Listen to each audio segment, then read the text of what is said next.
Hello दोस्तों, तो कैसे हो आप सभी। आपका भैया आ गया आपके लिए एक और एनिमी ट्यूटोरियल लेके। एंड इसको आज हम लोग कंप्लीट करने वाले हैं डोम्स की कलर पेंसिल से। एंड इस कलर पेंसिल को कौन कौन यूज करते हो मुझे बताना। तो आप सभी वीडियो को करो लाइक और चैनल को करो सब्सक्राइब और वीडियो को चलो शुरू करते हैं। वैसे तो ये पार्ट 1 है एंड इसके 3 पार्ट आपको देखने को मिलेगी। और इसकी 3 पार्ट मैंने इसलिए रखा ताकि मैं आपको बढ़िया से बता सकूं। एंड सबसे पहले हम लोग यहाँ पर मंकी डी लूफी की हैट को कलर करेंगे।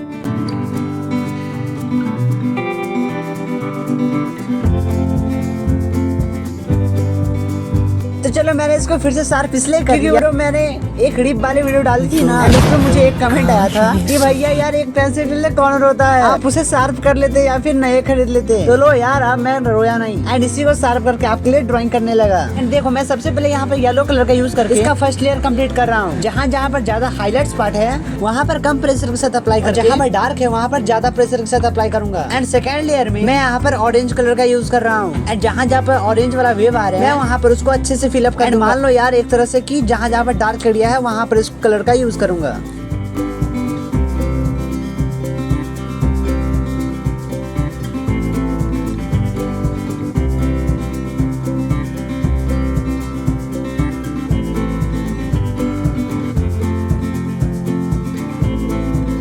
ज्यादा डार्क वाले पार्ट्स में मैं ब्राउन कलर का यूज करके एंड उसको बढ़िया से कलर कर दूंगा। तो देखो यहाँ पर जहाँ पर ज्यादा डार्क है वहाँ पर मैं कैसे ब्राउन कलर का यूज करके एंड प्रेशर के साथ इसको अप्लाई करना, और जहाँ पर लाइट हो वहाँ पर व्हाइट कलर के साथ इसको कलर को ब्लेंड कर देंगे। तो आपसे मिलता हूँ वीडियो के अंत में। अब तक आप अच्छे से वीडियो देखना और वीडियो को लाइक जो नहीं किया हो लाइक कर देना और चैनल को भी सब्सक्राइब कर देना। और ऐसे ही वीडियो पाने के लिए सब्सक्राइब के साथ बेल आइकन को प्रेस कर देना।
आप लोग देखो कि कुछ ही देर में हम लोग का ड्राइंग होने वाला है कंप्लीट। आप लोग बताना कि आप लोगों को कैसा लगा। और ये डार्क वाले पार्ट्स में मैं जरा मार्कर भी यूज कर देता हूँ ताकि हमारा ड्राइंग और भी ज्यादा बढ़िया लग सके।